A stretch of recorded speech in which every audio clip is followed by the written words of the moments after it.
Здравей. Кажи, Атеш. Помислих, че може да обядваме заедно. Работя. Тогава да пием кафе.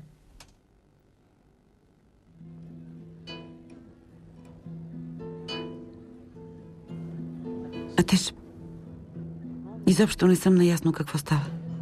Аз също и на кого да вярвам. Но смятам, че за всички ще е по-добре, ако не се виждаме известно време, аз и ти. Говориш така заради това, което ти казах снощи. Да, така е. Макар и да умирам, аз съм омъжена. Не, дей, леле. Какво ще стане с лечението ти? Няма такова, Атеш. Не може да оставиш нещата така. Не съм започвала, за да ги оставя. Обещала си ми. Каза ми, че след като направя това, което искаш, ще опиташ. Ако се наложи. Тоест по-късно. И при друг лекар. Истина ли е това, което ми каза снощи за Еге? Да. Тази вечер ще разговарям с него.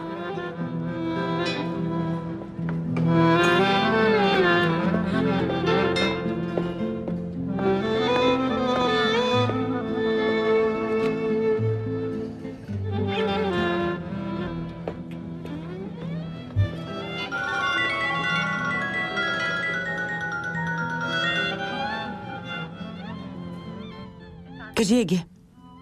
Как си? Добре. А ти как си? Днес можеш ли да тръгнеш по-рано от болницата? Защо? Искам да те заведа на едно място. Мислех, че ще разговаряме. И аз всъщност точно това искам. А какво ще правим с децата? Госпожа Адиле каза, че ще остане още няколко часа и ще ги вземе от училище. Ако и ти излезеш няколко часа по-рано. Добре. По-добре да не говорим пред децата. Тогава ще те взема около 4. Добре, до чуване. До чуване.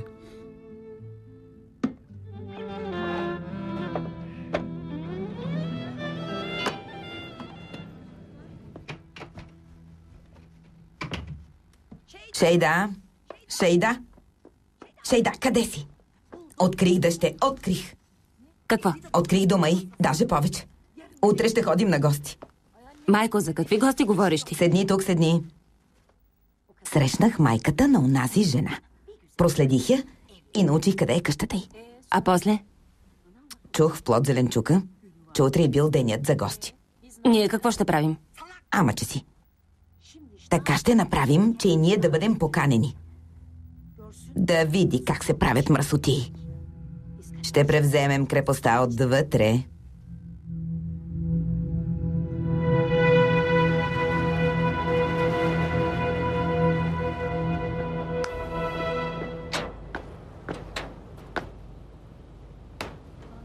Добре дошъл, Сълчук.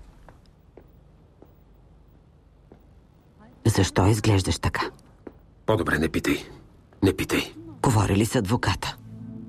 За какво е уведомлението? Нали на времето си бях загубил личната карта? Някой я е намерил. Какво? Учредил фирма и взел кредит от банката. Горкони. Естествено, от банката си търсят парите. Ти не каза ли, че не си го направил ти? Че си изгубил личната карта? Казах естествено, но адвокатът казва, че е трябвало да съобщи на време в полицията, а така нищо не може да се направи. Ще искат парите от нас. Ужас. Колко са? Много ли? Много са. Ужасно много. Толкова, че свят ми се завива. Не дей се, Очук. Спокойно. Ще се оправим някак си.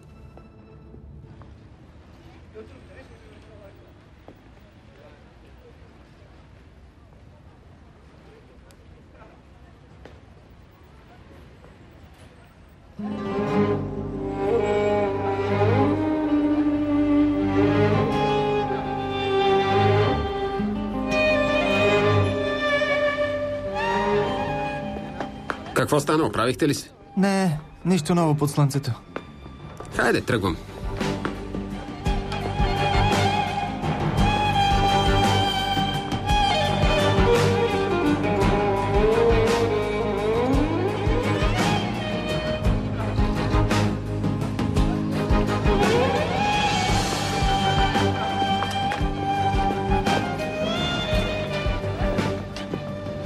Здравей. Здравей. Как ме откри? Чрез детската градина. Знаеш, че бях учителка там. Виж, заради мен? При последната ни среща искаше да поговорим. Според мен сега е моментът.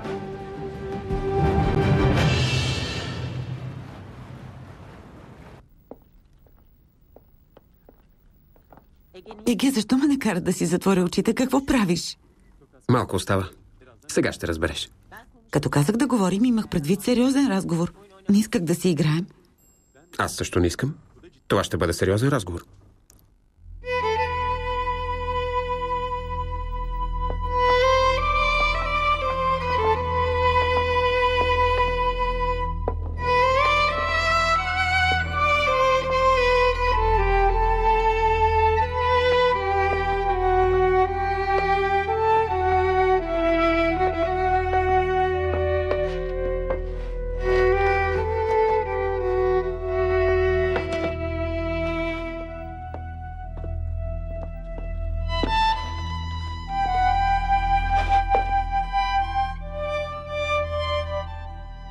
Спомниш ли си това място?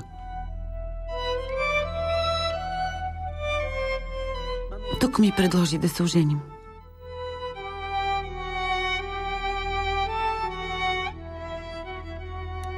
И днес е годишнина от сватбата ни.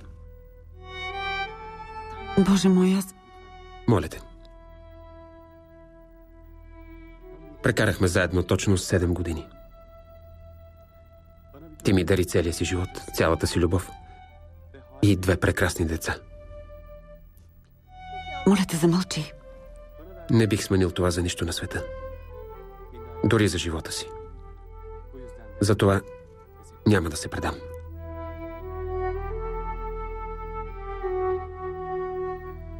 Каквото и да се е случило, не ме интересува. Еге, Искам да започнем всичко от начало. Сякаш нищо не се е случило.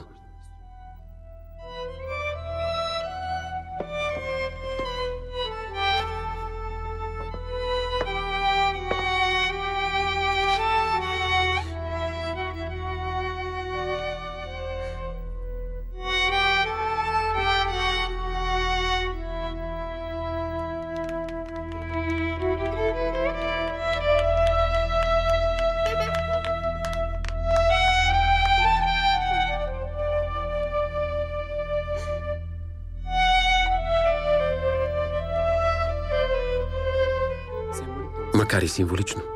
Еге, След 7 години искам пак да те попитам.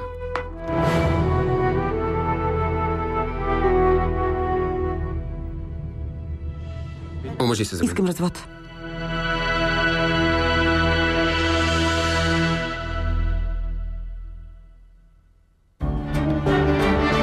Преводач Валерия Мартинова. Ролите озвучиха артистите Елена Русалиева, Татяна Захова, Мариана Жикич, Камен Асенов, Александър Воронов. Режисьор на дублажа Яна Янева. Техническа обработка Ars Digital Studio. Тон режисьор Михаил Михайлов.